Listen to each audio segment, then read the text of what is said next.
Oh, I see. When they are doing the Italian fusion over in Magunka, they love the savory cannoli. Okay. I don't know what they want. Right? You're derailing yourself. We shot it out of the sky February 4th because old Joe Biden wouldn't let a balloon go that wasn't inside of his fucking kidneys. Well, right? he did have to shoot it down for national security He's reasons. inflated. Okay. Right? And so February 5th, they fished that thing right out of the water. We're like, got it.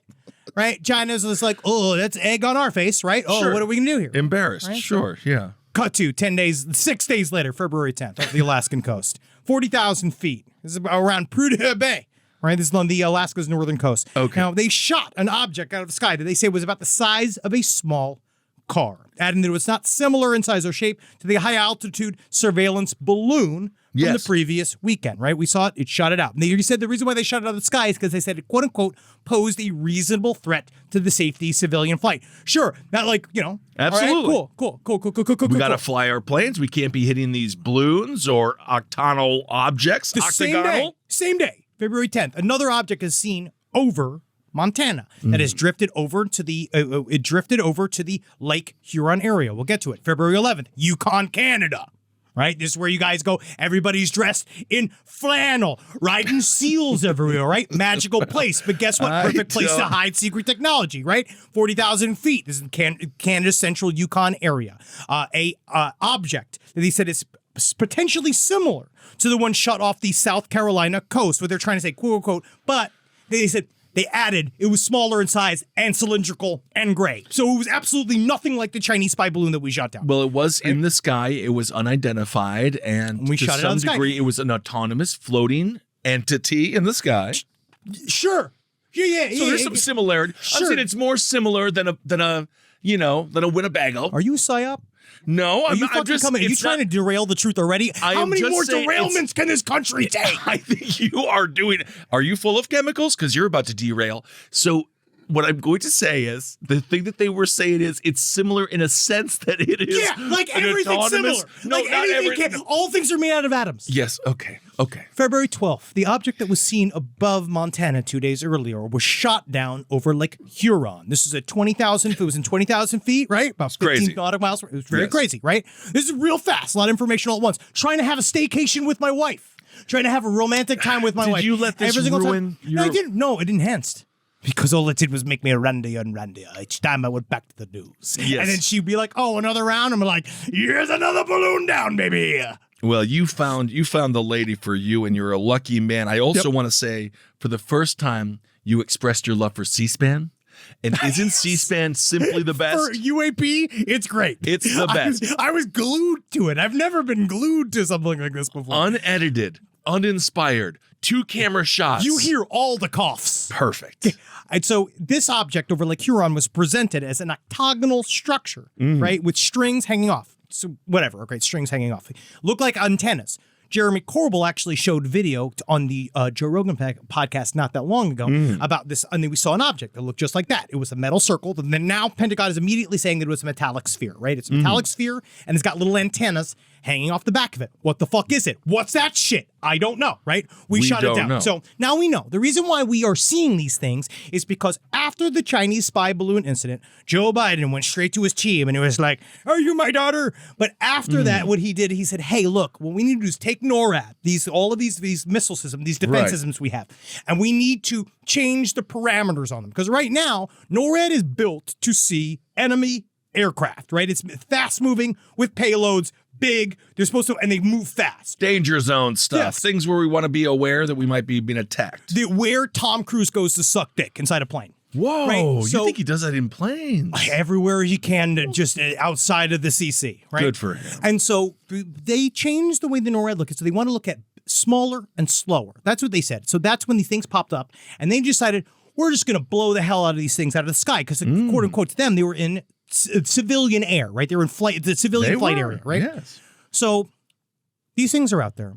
What they've decided is to blow these up. Now, what they did was, as soon as we start shooting them out of the air, you notice they start calling them UFOs and they stopped calling them UAPs. Sure. Right? Well, UAPs I've heard was it used to make it sound legit for budgetary reasons. I've heard it interchanged, but yes, UFO definitely used more now. Way more, right? Yep. They blew it out of the sky. They then promised. Also, UAP was really popular for a while. I haven't seen that too much. Well, you notice is again, as soon as we started using missiles on them, and I do honestly, I do feel proud for our pilots because they finally got to blow this shit up. Because most of the times when they blow shit up, it causes a bunch of PTSD. You know what I mean? It really fucks them up. But at least this time, like, oh, I'm blowing up an unmanned vehicle. That's kind of cool, right? And no one is judging them, right? Because they actually saw something. There was other pilot. There's a 26-minute audio of a pilot that it was saying that he saw something. You're all seeing it. And so people are really beginning to take these individuals seriously. And the nature of the objects are interesting. That was the pilot that saw that was over Lake Huron. Yes, he saw these objects, but they said the thing that's weird about them is that they are hovering in air, and they don't have what seems to be any sort of discernible propulsion system. If you were looking at a balloon, what about the solar power panels? Now that would propulse them. None of that. No. Because it would still have a thing that shoots out the back of it that makes it move. Even the Chinese spy balloon that we caught and know that we have has a machine on it that allows it to move forward. That's a propulsion system. This is shit that's sticking in the air at 40,000 feet. They say it's kind of floating, but some of them were stationary. They don't know how it fucking was because they're calling it, I think what's the term? It's unconventional technology, right? This is the term that they're using. Don't know what the fuck that is, right? So they blow this stuff out of the sky. Yes. They know now that it wasn't connected to any country. They immediately didn't blame anybody. They didn't blame China. They didn't blame Russia. With the Chinese spy balloon, we went and fished that shit out. 12 hours later, obviously everyone's saying like, oh my God, these spy balloons, as if we haven't all been, actively doing espionage on each other in a backdoor handshake agreement since the beginning of the UN. Well, you know the major mistake that they made with the spy balloon, they didn't put a nipple on it, let people feel loved. Or put a cleave on it, let it look like absolutely. butt. But yes, it was the spy balloon. It was something rational enough for us to be like, yes, this happens. We know this happens. Sure. And one got out of whack and we had to shoot it down. We blew it out of the sky. So we blow the shit out of the sky. We're immediately like, we're getting that wreckage. We're going to get that wreckage. We're going to examine what it is. We're going to tell the whole world. And guess what they then just said? Then 6 hours later, after they blew it out of the sky, we don't know where that wreckage is. There's no way we're going to be able to get it. Well, the ocean is pretty big. Maybe a whale is currently wearing it, trying to be. Agent. Are you wearing a wire? No, I'm not. I'm fully mic'd up. Are you wearing a wire? I'm fully mic'd up. It could be under my bosom, but no, perhaps a whale. You're riddled with lumps. Thank you. Perhaps a little whale is pretending to be David Bowie, and he's wearing it like a little gown. But that is what, now to prove your point just a bit, according to Air Force General Glenn Van Herk, now he's the dude who's in charge of NORAD. He is a NORAD commander. He has not ruled out that the object spotted over North America could be extraterrestrial in origin. He is saying this because the whole point is to create a smokescreen to hide all of our super high-tech shit in the sky. None of them really believe that they are aliens. So you believe that now you want them to be aliens? Well, this is my issue. If they're aliens, I don't know if we should be blowing up what are probably the nerve endings of a giant interconnected, probably AI/robot base. Like, if this is really like, if these things are visiting us from other planets and it's nuts and bolts aliens, we shouldn't be just blowing up the messengers, right? That's probably a bad idea. And one thing that we do know about our military is that they're very religious. So that I also do believe if they actually thought that they were aliens, they would not blow them up because what have we seen from the work of George Knapp as they talk about a lot of the reason why they have not directly looked at a lot of this phenomena and the phenomena as a whole in the face is because they're actually very afraid of it. They believe it's the devil, right? And they believe that the devil is going to fuck them up. I think there's members of the military who are religious, but their number one religion is patriotism, freedom, and making a bunch of money. So this is what Van Herk had to say when asked, do you think these things are extraterrestrial? He said, I'll let the intel community and the counterintelligence community figure that out. Oh, the honest ones. Yeah, ask the guys that know. Oh, yeah, the straight shooters. These are all we have, Henry.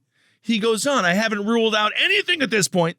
We continue to assess every threat or potential threat unknown that approaches North America with the attempt to identify it. It's just interesting because this poses a lot of questions. But if we don't trust the counterintelligence agency or the intelligence agency in this matter, now aren't we just going to get more conspiratorial than ever? It's too late. Okay. Because the reason why it's too late is because they didn't claim it to a country and they let that concept of it being aliens float for literally, wink, joke, for too long. They let it float, right? They were like, I mean, it's still there. Maybe it is, blah, blah, blah.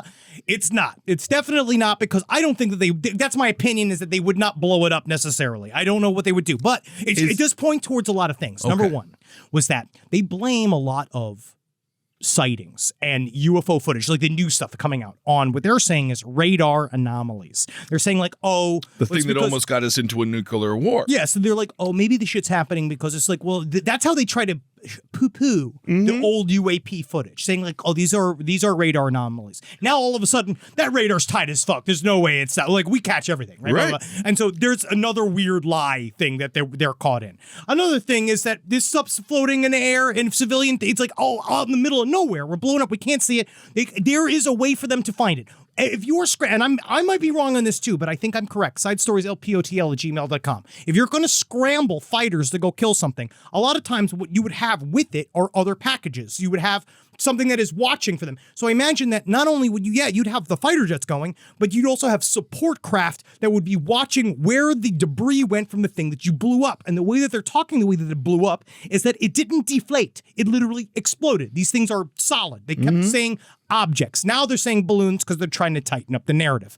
My theory is that it started as a way, because when they went to readjust the way NORAD looks at our skies, is that they wanted to show and flex to the world that we can blow shit up that is the size of a car at 40,000 feet. You're never going to get to the United States of America.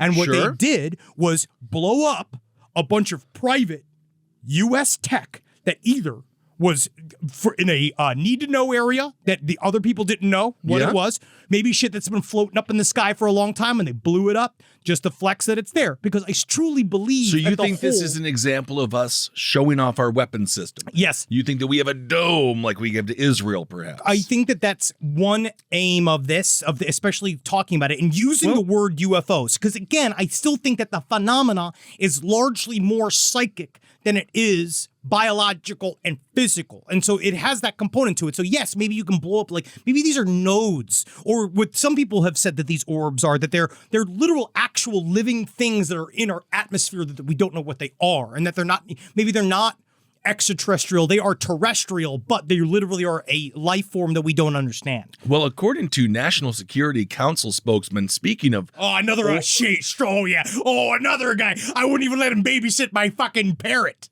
Okay. Well, speaking of things that fly up in the sky, his name is John Kirby. And you remember Kirby, the video game character. I'm starting to turn into a Kirby-like shade talking about this. I'm becoming fuchsia. Yeah.